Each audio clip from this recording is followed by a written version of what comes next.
அத்தியாயம் 30. 1. வணியைச் சேர்ந்த காக்காஜி வைத்யா. 2. பம்பாயைச் சேர்ந்த பஞ்சாபி ராம்லால்.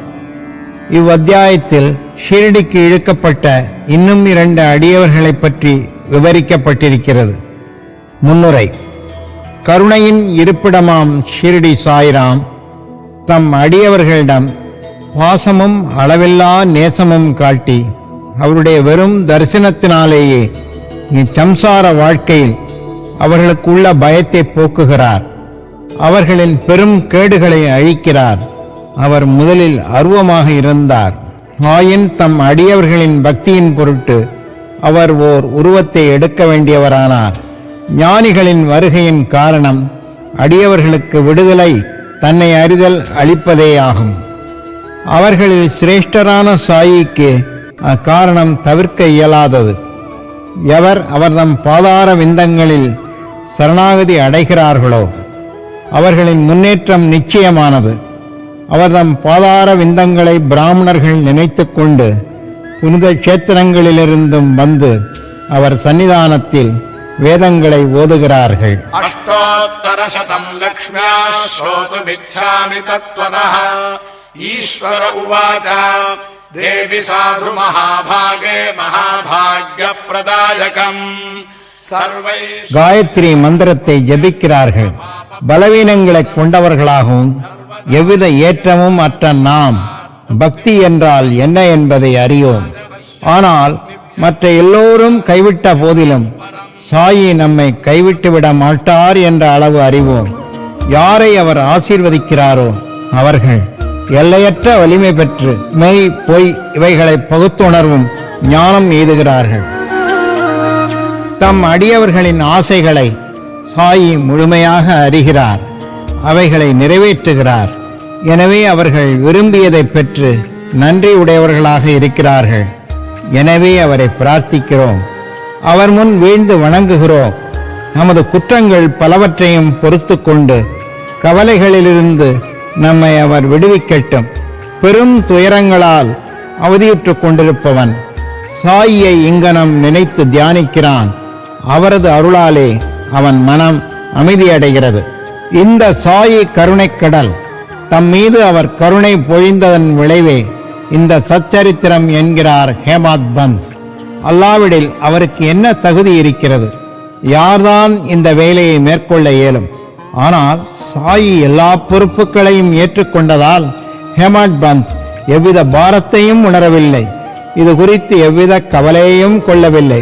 அவரது பேச்சையும் பேனாவையும் உணர்வூட்ட ஆற்றல் மிக்க ஞான ஒளி இருக்கும்போது அவர் ஏன் சந்தேகம் கொள்ள வேண்டும்? அல்லது ஏன் எவ்வித கவலையையும் கொள்ள வேண்டும்?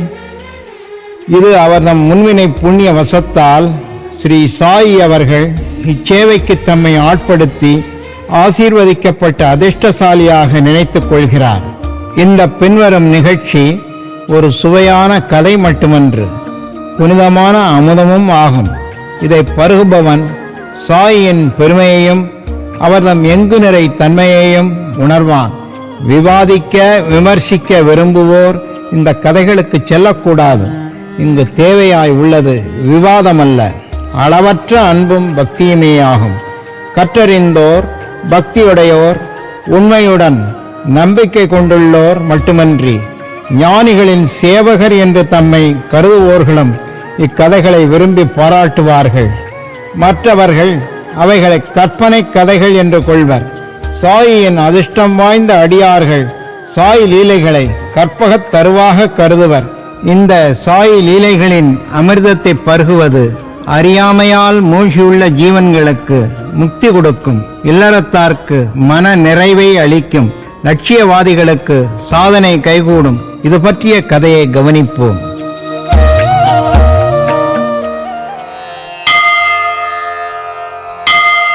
காக்காஜி வைத்யா.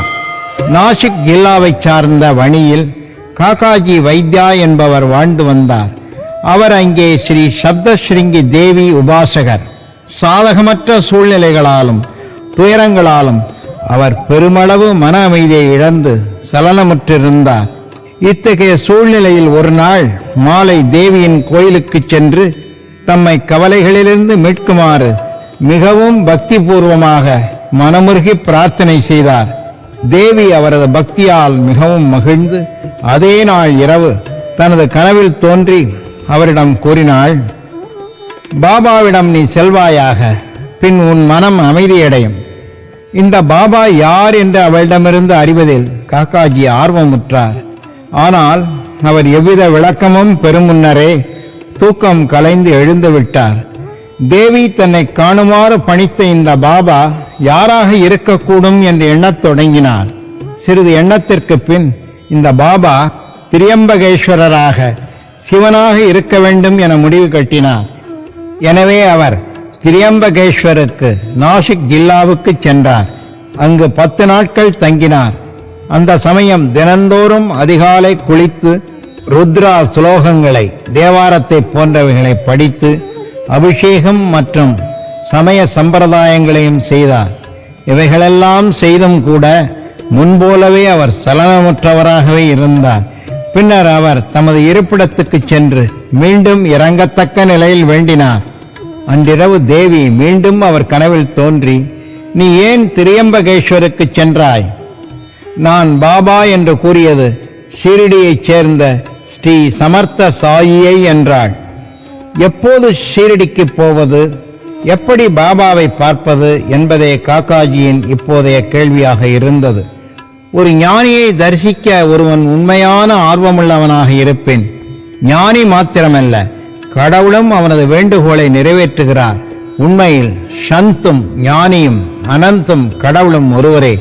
எள்ளளவும் அவர்களிடையே வேறுபாடில்லை. ஒரு ஞானியை பார்க்க அவனாகவே செல்கிறான் என்று ஒருவன் நினைத்தால் அது வெறும் டம்பமே ஆகும். ஞானியின் அருளின்றி எவரே அணுகி அவரை தரிசிக்க இயலும். மரத்தின் இலை கூட அவன் ஆணையின்றி அசைவதில்லை. ஞானியிடம் செல்ல பக்தன் எவ்வளவு அதிகம் கவலை உள்ளவனாக இருக்கிறானோ, எவ்வளவு அதிகம் பக்தியுடனும் நம்பிக்கையுடனும் இருக்கிறானோ, அவ்வளவு விரைவில் அவன் மன நிறைவு அடையும் வண்ணம் அவனது எண்ணம் நிறைவேற்றப்படும். யாரையாவது விருந்துக்கு அழைக்கும் ஒருவன் அவரை வரவேற்பதற்கு சகல ஏற்பாடுகளையும் செய்கிறான். காக்காஜி சம்பந்தப்பட்ட விஷயம் அங்கனமே நடந்தது. ஷாமாவின் வேண்டுதல்கள். ஷீரடிக்கு தமது விஜயத்தை பற்றி காக்காஜி நினைத்துக் கொண்டிருக்கையில் ஷீரடிக்கு அவரை அழைத்துச் செல்ல ஒருவர் அவர் இருப்பிடத்திற்கே வந்தார். அவர் வேறு யாருமல்ல, பாபாவின் மிக்க நெருங்கிய பழக்கமுள்ள அடியவரான ஷாமாவே ஆவார். இத்தருணத்தில் அவர் வணிக்கு எங்கனம் வந்தார் என்பதை தற்போது கவனிக்கலாம். ஷாமா தமது இளம் வயதில் தீவிரமாக நோய்வாய்ப்பட்டார். அவரது தாயார் அவர்களின் குலதெய்வமான வணியில் உள்ள ஸ்ரீ சப்தஸ்ரிங்க தேவியிடம் தன் மகன் குணமடைந்தால் அழைத்து வந்து அவள் பாதத்தில் சமர்ப்பிப்பதாக வேண்டிக் கொண்டாள். தாயாரோ சில ஆண்டுகளுக்கு பிறகு தனது ஸ்தனங்களில் ஒருவித தோல் வியாதியால் அவதியுற்றாள். அத்தருணத்தில் தனது தெய்வமான தேவியிடம் மீண்டும் ஒரு வேண்டுதலை செய்தாள். இந்த 2 வேண்டுதல்களும் நிறைவேற்றப்படாமலே இருந்தன. அவளது மரணப்படுக்கையில் தனது மகன் ஷாமாவை தன் அருகே அழைத்து வேண்டுதல்களை குறித்து அவரது கவனத்தை ஈர்த்து அவளிடம் அவைகளை நிறைவேற்றுவதாக சத்தியம் வாங்கிய பின்பு உயிர் நீத்தாள்.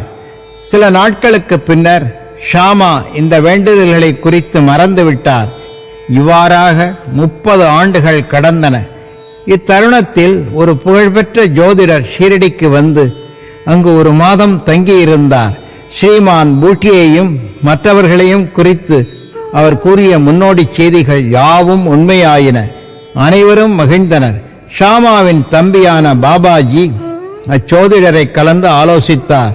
அவரது தாயாரின் வேண்டுதல்கள் அவரின் அண்ணன் அவளின் மரணப்படுக்கையில் நிறைவேற்றுவதாக வாக்களித்து இன்னும் நிறைவேற்றப்படவில்லை. எனவே கடவுள் அவர்கள் மீது மகிழ்வுறாமல் அவர்களுக்கு துன்பங்களை அளித்துக் கொண்டிருக்கிறார் என்று கூறினார். பாபாஜி இதை தன் அண்ணனிடம் கூறவும் அவர் நிறைவேற்றப்படாத வேண்டுதல்களை நினைவு கூர்ந்தார். மேற்கொண்டு எவ்வித தாமதமும் ஆபத்தானது என எண்ணி ஒரு பொற்கொல்லனை அழைத்து 1 ஜதை வெள்ளி ஸ்தனங்களை தயாரிக்கச் சொன்னார். பின்னர் அவர் மசூதிக்கு சென்று பாபாவின் முன்னால் வீழ்ந்து பணிந்து அவர் முன்னால் 2 வெள்ளி ஸ்தனங்களையும் வைத்து ஏற்றுக்கொண்டு தம்மை வேண்டுதல்களிலிருந்து விடுவிக்கும்படி பாபாவை வேண்டிக் கொண்டார். ஏனெனில் பாபாவே ஷாமாவுக்கு சப்தஸ்ருங்கி தெய்வம். சப்தஸ்ருங்கி கோவிலுக்கு அவரையே போகும்படியும் அவற்றை தேவியின் பாதங்களில் அவரையே சமர்ப்பிக்கும்படியும் பாபா வற்புறுத்தினார். பாபாவின் அனுமதியையும் உதியையும் பெற்ற பின்பு ஷாமா வணிக்கு புறப்பட்டார். அங்கு அவர் பூசாரியை தேடிக்கொண்டு காக்காஜியின் வீட்டை வந்தடைந்தார். காக்காஜி அப்போதுதான் பாபாவை பார்க்க மிக கவலை உள்ளவராக இருந்தார். அத்தருணத்திலே ஷாமாவும் அங்கு வந்தடைந்தார். எத்தகைய வியத்தகு ஒற்றுமை இது! காக்காஜி அவரை யார் என்றும் எப்போது அவர் அங்கு வந்தார் என்றும் விசாரித்தார். அவர் ஷீரடியிலிருந்து வந்திருக்கிறார் என்று அறிந்து உடனே அவரை கட்டி அணைத்துக் கொண்டார். அன்பால் அவர் அந்த அளவுக்கு ஆக்கிரமிக்கப்பட்டிருந்தார். பின்னர் அவர்கள் சாயின் லீலைகளை பற்றி பேசினர். ஷாமாவின் வேண்டுதல்களை நிறைவேற்றிய பின்னர் இருவரும் ஷீரடிக்கு புறப்பட்டார்கள். காக்காஜி மசூதிக்கு சென்று பாபாவின் பாதத்தில் வீழ்ந்தார். உடனே அவர் கண்கள் குளமாயின. அவர் அமைதி பெற்றார். தேவியின் காட்சியின்படியே பாபாவை பார்த்தவுடன் அவர் மனம் சலனங்களை இழந்து அமைதியாகவும் அடக்கமாகவும் ஆயிற்று. தமது மனத்தில் காக்காஜி கீழ்கண்டவாறு எண்ண ஆரம்பித்தார். என்ன வியத்தகு சக்தி இது! பாபா ஒன்றும் பேசவில்லை, எவ்வித கேள்வி பதிலும் இல்லை, ஆசீர்வதிக்கவில்லை. வெறும் தரிசனம் ஒன்றே இவ்விதமான மகிழ்ச்சிக்கு அடிகோலுகிறது. எனவே அமைதியின்மை அவரது வெறும் தரிசனத்தினாலேயே மறைந்து இன்ப உணர்வு எனக்கு வந்திருக்கிறது. இதுவே தரிசனத்தின் பெருமை எனப்படுவது. அவரது பார்வை சாயின் பாதங்களில் நிலை கொண்டது. அவரால் ஒரு வார்த்தை கூட பேச இயலவில்லை. பாபாவின் லீலைகளை கேட்டு கரைகாணா மகிழ்ச்சி அடைந்தார். பாபாவிடம் முழுமையாக சரணடைந்து தம் கவலைகளையும் கஷ்டங்களையும் மறந்தார். கலப்பற்ற இன்பத்தை அவர் எய்தினார். அங்கு அவர் 12 நாட்கள் தங்கியிருந்தார். பாபாவிடம் விடைபெற்றுக் கொண்டு உதிய ஆசீர்வாதம் இவைகளுடன் வீடு திரும்பினார்.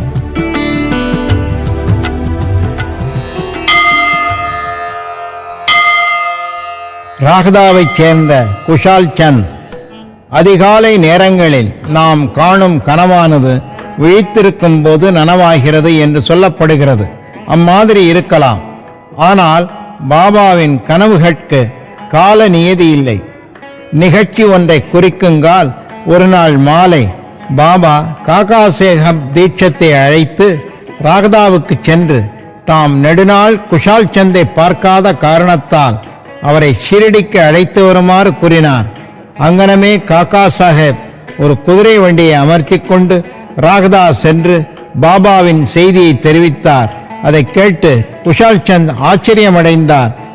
உண்டபின் ஒரு சிறு மத்தியான தூக்கம் கொண்டிருந்த போது பாபா அவர் கனவில் தோன்றி உடனே ஷீரடிக்கு வரும்படி கூறினார் என்றும் தாமும் ஷீரடிக்கு வருவதற்கு ஆவலாக இருப்பதாகவும் குஷால் சந்த் கூறினார். பக்கத்தில் தமது குதிரை இல்லாததால் தமது மகனை பாபாவுக்கு அறிவிக்கும்படியாக அனுப்பியிருந்தார். அவருடைய மகன் கிராம எல்லைக்கு போய்க் கொண்டிருந்த போது தீட்சத்தின் வண்டி எதிரே வந்தது. தீட்சத் அவரை அழைத்து வரவே தாம் அனுப்பப்பட்டிருப்பதாக அறிவித்தார். பின் இருவரும் ஷீரடி திரும்பினார்கள். குஷால் சந்த் பாபாவை கண்டார். அனைவரும் மகிழ்ச்சியுற்றனர். பாபாவின் இந்த லீலையைக் கண்டு குஷால் சந்த் மிகவும் உணர்ச்சி வசப்பட்டார்.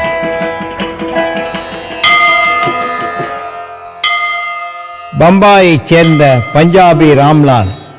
பம்பாயைச் சேர்ந்த ராம்லால் என்ற பஞ்சாபி பிராமணர் ஒருமுறை கனவு கண்டார். அதில் பாபா தோன்றி ஷீரடிக்கு வரும்படி கூறினார். ஒரு மகந்தை மகானைப் போல தோன்றினார் பாபா. ஆனால் அவர் எங்கிருப்பார் என ராம்லால் அறியார். பாபாவை சென்று பார்க்க எண்ணினார். ஆனால் அவரது விலாசத்தை அறியார். என்ன செய்வதென்றும் அவருக்கு தெரியவில்லை. ஒரு பேட்டிக்காக ஒருவரை அழைப்பவன் தேவையான ஏற்பாடுகள் அனைத்தையும் செய்கிறான். இந்த விஷயத்தில் அதுவே நடந்தது. அதே நாள் மாலை வீதிகளில் மெதுவாக நடந்து கொண்டிருக்கும் போது பாபாவின் ஒரு படத்தை ஒரு கடையில் அவர் கண்டார். அவர் கனவில் கண்ட மகானின் உருவாம்சங்கள் இப்படத்துடன் மிக பொருத்தமாக ஒன்றின. விசாரித்ததில் அவர் ஷீரடியைச் சேர்ந்த சாய்பாபா என தெரிந்து கொண்டார். ஷீரடிக்கு உடனே சென்றார். தனது இறுதி காலம் வரை அங்கேயே தங்கினார். தரிசனத்துக்காக இவ்விதமாக பாபா ஷீரடிக்கு தமது அடியவர்களை கொணர்ந்தார். அவர்களின் ஆத்மார்த்த லௌகீக தேவைகளை பூர்த்தி செய்தார். ஸ்ரீ சாயியை பணிக. அனைவருக்கும் சாந்தி நிலவட்டும்.